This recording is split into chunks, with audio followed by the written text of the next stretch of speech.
Hello friends, कैसे हैं आप सब? क्या हाल चाल है जी आप लोगों के? आई होप सो सब बहुत बढ़िया होंगे।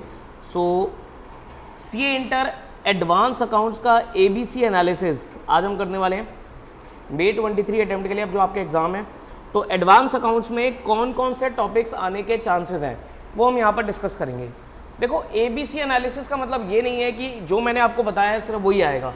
मैं पहले ही डिस्क्लेमर दे देता हूँ, ऐसा कुछ नहीं है कि जो मैं बता रहा हूँ वही आएगा, लेकिन हाँ, पास्ट पेपर को एनालाइज करते हुए, थोड़ा ट्रेंड को देखते हुए एक अंदाज़ा लगाया जा सकता है कि भाई ये आने के चांसेस हैं। बाकी मैं हमेशा बोलता हूँ कि भाई साहब 100% कोर्स करना चाहिए। 100% कोर्स करोगे तो ही जाकर आपका काम बनेगा, तो आपको कोर्स अपना पूरा 100% करना होता है, ठीक है। बट स्टिल एंड मोमेंट पे आप कौन कौन से टॉपिक्स को, ये जो मैंने यहाँ पर लिखा है ना May 23 एक्सपेक्टेड, इन टॉपिक्स को आप फर्स्ट प्रायोरिटी दे सकते हो। मतलब ये जो मैंने लिखा है यहाँ पर ये है कि ये फर्स्ट प्रायोरिटी है कि इन टॉपिक्स को आप अपनी फर्स्ट प्रायोरिटी दे सकते हो कि भाई पहले इनको कर लो, बाकी बाद में देखा जाएगा, बाकी को हम बाद में करेंगे, ठीक है। फिर उसके बाद मैंने क्या करा है, यहाँ पर कुछ चैप्टर्स को मैंने क्लासीफाई किया है ए में, सी कैटेगरी में, बी कैटेगरी में। तो ये क्या है, ये है कि आपको पहले ये टॉपिक्स करने हैं, उसके बाद आप अदर टॉपिक्स पे आओगे, ठीक है। चलो ज़्यादा टाइम ना वेस्ट करते हुए एक बार डिस्कस करते हैं। सबसे पहले मैंने आपके एडवांस अकाउंट्स में 4 चैप्टर पकड़े, बायबैक, ईएसडीआर, ईसॉप्स का चैप्टर, बैंकिंग कंपनी, एनबीएफसी और लिक्विडेशन। ये आपके 5 चैप्टर मैंने पकड़े जो आपके एग्जाम में लगभग नहीं तो 40 मार्क्स कवर करके चलते हैं। तो 40 नंबर के लिए ये 5 चैप्टर कवर कर लो, ठीक है। इसलिए मैंने इसको टॉप ए कैटेगरी में डाला है, क्योंकि हर बार क्वेश्चन आया है और छोटे छोटे हैं, जल्दी हो जाता है, इजी चैप्टर्स है, ठीक है जी। अब देखो, बायबैक एंड ईएसडीआर की बात करें तो इसमें 2 टॉपिक बनते हैं, एक तो बायबैक हो गया और एक equity share will differential rights हो गया। अगर हम इसको एनालाइज करते हुए चले तो सबसे पहले नवंबर 20 5 नंबर ईएसडीआर का क्वेश्चन आया, जनवरी 21 में 5 नंबर ईएसडीआर आया और 5 नंबर का बायबैक आया, जुलाई 21 में आपका 15 नंबर का बायबैक आया जिसमें रेशो टेस्ट करने वाला क्वेश्चन था कि भाई अलग अलग टेस्ट होते हैं तो वो टेस्ट निकालने का था, और 5 नंबर ईएसडीआर।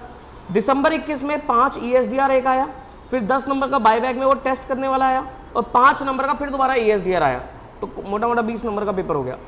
मई 22 में 10 नंबर का बायबैक और 5 नंबर का ईएसडीआर, और नवंबर 22 में आपका 5 नंबर का बायबैक। इस तरीके से आपका पेपर आया है। तो May 23 में मुझे ऐसा लगता है कि भी 10 नंबर का वो क्या पूछ सकते हैं आपसे, बायबैक पूछ सकते हैं जिसमें वही टेस्टिंग वाला क्वेश्चन होगा, और 5 नंबर का ईएसडीआर का क्वेश्चन पूछ सकते हैं, ठीक है। तो बायबैक, रेशो टेस्ट और 5 नंबर ईएसडीआर, ये आपका कौन सा हो गया, May 23 में हो गया, ठीक है। 15 नंबर का यहां से पूछ सकते हैं। अब ईसॉप्स में आपके 2 टॉपिक बनते हैं, एक होता है ऑप्शंस और एक होता है employ stock purchase plan, employ share purchase plan. तो इसमें अगर हम देखें तो ये किस तरीके से आपका बनेगा, ईसॉप्स नवंबर 20 में 10 नंबर का ईसॉप्स, जनवरी 21 में 5 का ईसॉप्स, जुलाई 21 में 5 का ईसॉप्स, दिसंबर 21 में 5 का ईसॉप, मई 22 में 5 का ईएसपीपी, नवंबर 22 में 5 का ईसॉप। तो इस बार मुझे लगता है कि 5 नंबर का ईसॉप्स का क्वेश्चन वो डाल सकता है, ठीक है जी। देन उसके बाद आता है बैंकिंग कंपनीज। देखो, बैंकिंग कंपनीज में ऐसे तो बहुत सारे टॉपिक्स हैं, लेकिन ज्यादातर एग्जाम में 10 नंबर का ही क्वेश्चन आता है, और 10 नंबर में या तो कैपिटल एडिक्वेसी रेशियो पूछता है आपसे, या वो पीएनएल अकाउंट बनाने के लिए पूछता है, ठीक। तो एक बार देखते हैं, नवंबर 22 में इन्होंने आपसे पूछा 10 number CAR, capital adequacy ratio, जनवरी 21 में भी CAR का क्वेश्चन 10 नंबर, जुलाई 21 में पीएनएल अकाउंट, दिसंबर 21 में पीएनएल अकाउंट, मई 22 में CAR, और नवंबर 22 में पिछले टाइम में 15 नंबर पीएनएल अकाउंट था। तो इस बार 10 नंबर का I think CAR, capital adequacy ratio का क्वेश्चन आएगा। बड़ा आसान चैप्टर है बैंकिंग, थोड़ा याद करने वाली चीज है, बैंकिंग और एनबीएफसी दोनों। अब एनबीएफसी पे अगर मैं आऊं तो एनबीएफसी भी आपका 5 नंबर या 10 नंबर में पूछता जरूर है, ठीक।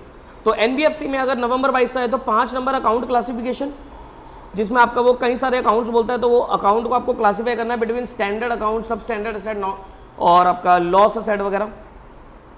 5 नंबर में आपके से इन्होंने पूछा था नेट ओन्ड फंड की कैलकुलेशन, ठीक। जनवरी 21 में 5 नंबर वही अकाउंट क्लासिफिकेशन, जुलाई 21 में 5 नंबर प्रोविजन कैलकुलेशन, दिसंबर 21 में नेट ओन्ड फंड, मई 22 में एक थ्योरी क्वेश्चन डाला था एनपीए के ऊपर, नवंबर 22 में अकाउंट क्लासिफिकेशन। इस बार आई थिंक 5 नंबर का ही क्वेश्चन पूछेगा और वो आपसे या तो नेट ऑन फंड पूछेगा या प्रोविजन कैलकुलेशन भी पूछ सकता है, क्योंकि प्रोविजन कैलकुलेशन देखो तो आप काफी टाइम से नहीं पूछ रहा, तो हो सकता है प्रोविजन कैलकुलेशन भी पूछ ले वो 5 नंबर में। ठीक है जी। अब liquidation, again very important chapter liquidation. ठीक, इसमें भाई आपके टॉपिक्स कौन कौन से बनता है? एक तो आपका B list contributory important topic रहता है, फिर आपका बेसिक कैलकुलेशन के ऊपर कि भाई किसको कितनी पेमेंट होगी वो वाला क्वेश्चन हो जाएगा, और एक आपका आता है liquidator final statement of account, LFS account. ठीक, तो ये आ सकता है। अगर इसका हम ट्रेंड देखेंगे तो क्या आता है आपका 5 नंबर में बी लिस्ट कॉन्ट्रीब्यूटरी आया नवंबर 20 में, 5 नंबर में पेमेंट का क्वेश्चन आया, 10 नंबर का पूछ लिया।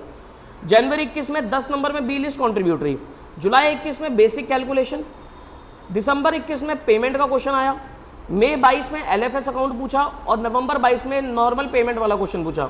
ठीक, इस बार आई थिंक एलएफएस अकाउंट पूछ सकता है वो 5 नंबर में, लेकिन इसमें मैं आपको एक चीज और लिखवा देता हूं, आप बी लिस्ट कॉन्ट्रीब्यूटरी भी कर जाना, बी लिस्ट भी पूछ सकता है, क्योंकि बी लिस्ट भी आप ये लिखा लो जनवरी 21 के बाद आया ही नहीं है। ठीक, तो बी लिस्ट का भी आपका क्वेश्चन 5 नंबर में आ सकता है। ठीक, आएगा मुझे लगता है 5 नंबर का ही क्वेश्चन, बाकी देखते हैं। देन अब आते हैं हम एएस के ऊपर। देखो एएस में क्या है, आपके एएस ना 30 मार्क्स के आते हैं यहाँ पर। अगर मैं एडवांस अकाउंट्स की बात करूँ तो आपके एएस की जो वेटेज है वो 30 नंबर की है, 30 मार्क्स के एएस है, जिसमें आपके 20 नंबर के तो पहले क्वेश्चन में आ जाएंगे कंपलसरी में, और जो आपका लास्ट क्वेश्चन आता है क्वेश्चन नंबर 6, उसमें भी 2 क्वेश्चन एएस के पूछता है। तो एएस के आपके 6 क्वेश्चन एग्जाम में आते हैं। इस बार के लिए जो मुझे इंपॉर्टेंट एएस लग रहे हैं वो मैंने यहाँ पर शॉर्टलिस्ट करे हैं, वो आप ये देख सकते हो। ये वाले हमारे कुछ इंपॉर्टेंट एएस है इस बार, जैसे कि ये हो गया आपका एएस 7, मुझे लगता है कि चांसेस है आने के। एएस 7 के बाद एएस 17 सेगमेंट रिपोर्टिंग आने के चांसेस हैं। उसके बाद एएस 20 आने के चांसेस है, क्योंकि इंपॉर्टेंट है और पिछली बार नहीं पूछा। उसके बाद एएस 22, 24 एक थ्योरेटिकल एएस है, 2 क्वेश्चन ही है उसमें, तो वो कर लाना, और एक एएस 26 इंपॉर्टेंट एएस है लेकिन काफी टाइम से पूछ नहीं रहा, 2 अटेम्प्ट से, तो आने के चांसेस है। ठीक, तो अगर मैं लिखवाऊँ आपको एएस, तो कौन कौन से आपको एएस कर लेने चाहिए इस बार? तो लिखो एएस 7 कर लेना, एएस 7 कर लेना, एएस 7 के बाद 17 कर लेना, 17 के बाद आप एएस 19 कर लेना, 22, 24 और 26। देखो ये एएस तो आप पहले कर लेना, इसलिए मैंने इनको ए कैटेगरी में भी डाला हुआ है। जो ये ए कैटेगरी के एएस है ना, इनको आप पहले करना, और जो सी में है इनको आप सबसे एंड में उठा लेना। मतलब आप पहले तो ये चैप्टर करो 5, उसके बाद ये ए कैटेगरी वाले एएस करो, एएस होने के बाद फिर ये बी वाले चैप्टर करो, फिर दोबारा एएस पे आ जाना, ऐसे कर देना। ठीक है, सो दैट भाई थोड़ा सा चांसेस हो जाएगा कि भाई आपका एग्जाम अच्छे से क्लियर हो जाएगा। ठीक है, तो ये एएस ए कैटेगरी के पहले कर लेना। ठीक है, अब चैप्टर पे अगर मैं आऊं इंटरनल रिकंस्ट्रक्शन, इसको अमेलगमेशन को, पार्टनरशिप को इसको मैंने बी कैटेगरी में डाल दिया। सर ये तो हर बार क्वेश्चन आता है, पर अमेलगमेशन हो गया, पार्टनरशिप हो गया, इंटरनल तो नहीं आता, अमेलगमेशन पार्टनरशिप हर बार क्वेश्चन आता है, तो बी में क्यों डाला?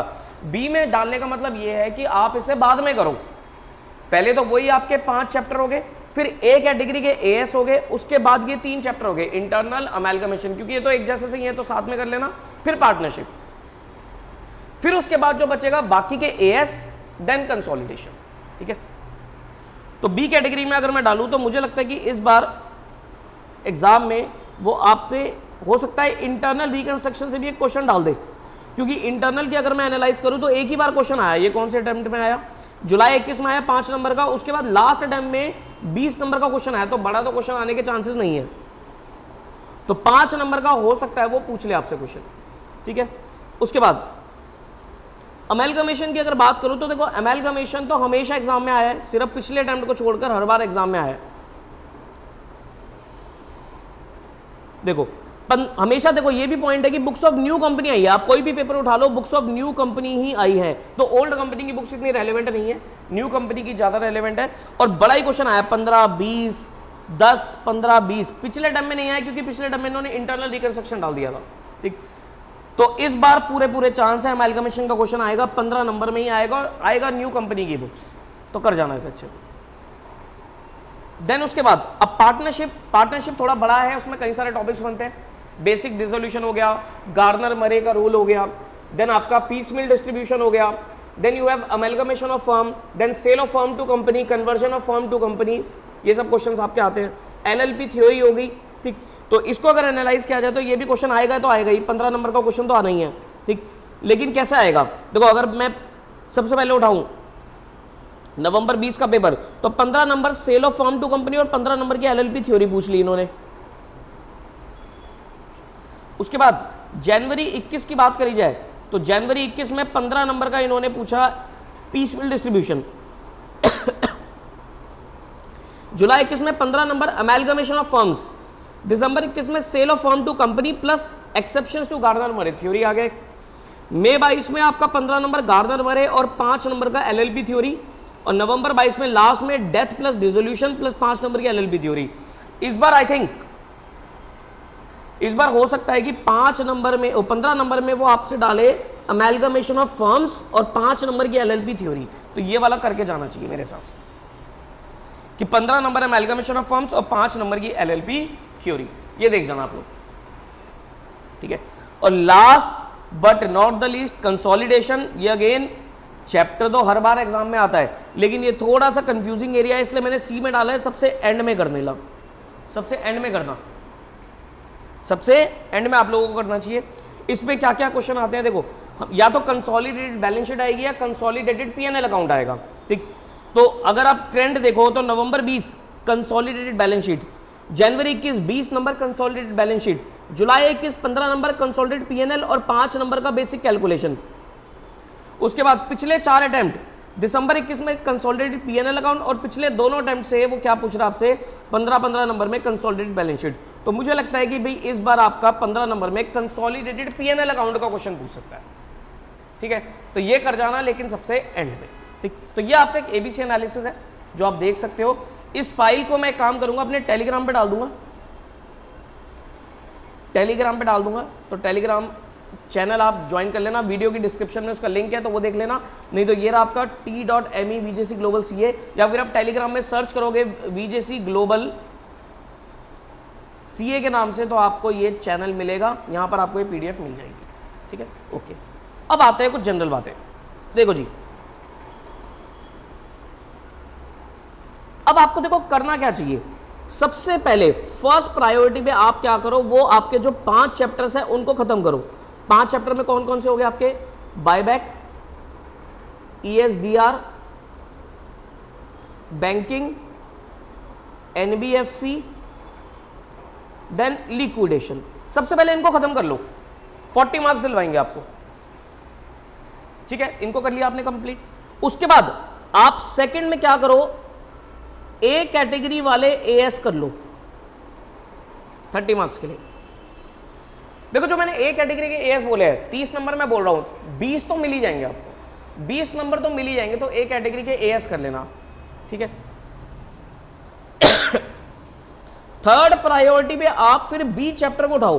बी में आपके 3 चैप्टर मैंने डाले, इंटरनल रिकंस्ट्रक्शन, अमेलगमेशन, देन आपका पार्टनरशिप, ये उठा लिया।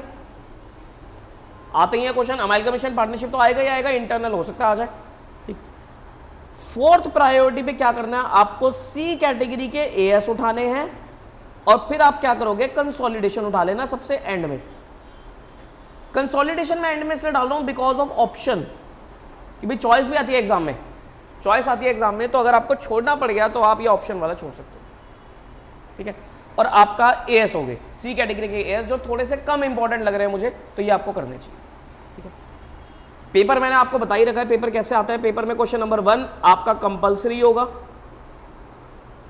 जिसमें आपके AS होंगे, 4 क्वेश्चंस होंगे, 5 marks each. Then question number 2, 3, 4, 5, इनमें से कोई भी आपको 3 क्वेश्चन करने हैं ऑफ 20 मार्क्स। और एक क्वेश्चन नंबर 6 है।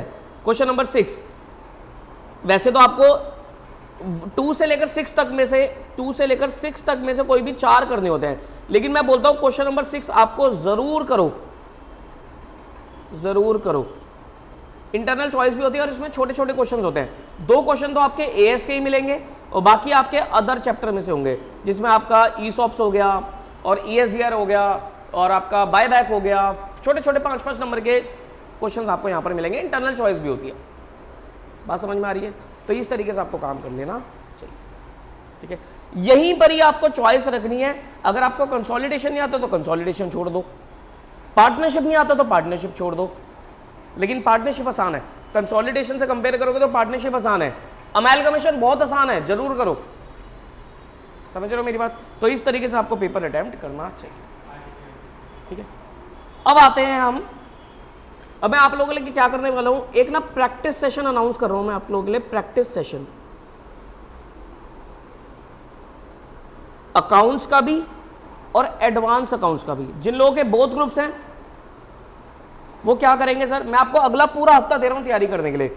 24 अप्रैल से मैं आप लोगों को मिलूंगा, 24, 25, 26 ये 3 दिन हम क्या करेंगे, अपने अकाउंट्स को उठाएंगे, और 27, 28, 29 ये 3 दिन हम अपने एडवांस अकाउंट्स को उठाएंगे। ठीक है, 24, 25, 26 अकाउंट्स के लिए है, और 27, 28, 29 अपने एडवांस अकाउंट्स के लिए है। इनमें हम लोगों को करना क्या है, देखो इनमें आपको मैं प्रैक्टिस कराऊंगा। आप पूरा एक हफ्ता दे रहा हूं, अच्छे से अपने दोनों सब्जेक्ट्स को तैयार कर लो, जिसके बोथ है वो दोनों कर लो, जिसका सिंगल है वो सिंगल सिंगल कर लो। ठीक है, हम क्या करेंगे, हम आरटीपी उठाएंगे। ठीक है, जो आपके 2 एमटीपीज हो रखे हैं वो एमटीपीज भी डिस्कस कर लेंगे, और पास्ट ईयर क्वेश्चंस भी डिस्कस कर लेंगे। ठीक है, कोशिश तो मेरी यही रहेगी कि मैं आरटीपी और पास्ट ईयर क्वेश्चन आपको कम से कम 4-5 अटेम्प्ट के तो कराई दूं। ठीक, लेकिन ना करते हुए भी 3 अटेम्प्ट के तो हम कर ही लेंगे।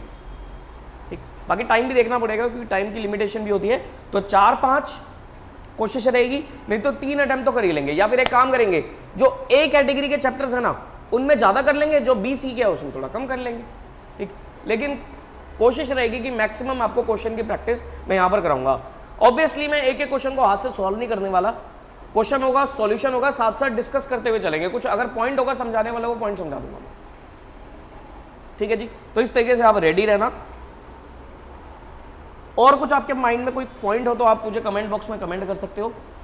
ठीक, टाइमिंग क्या रहेंगे, 6:30 बजे से 6:30 PM ऑनवर्ड्स। कितनी देर तक चलेगा देखो वो तो टॉपिक पे डिपेंड करता है, लेकिन 6:30 बजे से मैं इसको शुरू कर दूंगा, तो आप रेडी रहना। 6:30 बजे से हम करेंगे सर। ठीक है जी, ओके, तो that's all from my side. ये PDF मैं आपको टेलीग्राम में दे दूंगा। वीडियो पसंद आई तो लाइक कर देना, चैनल अभी तक सब्सक्राइब नहीं है तो सब्सक्राइब कर देना, और अपने दोस्तों के साथ शेयर कर देना, सबका भला हो। ठीक है जी, चलिए फिर मिलेंगे हम एडवांस अकाउंट्स के लिए 27 को। ठीक है, और 24 को मिलेंगे हम अकाउंट्स के लिए। ठीक है जी, take care of yourself, bye bye.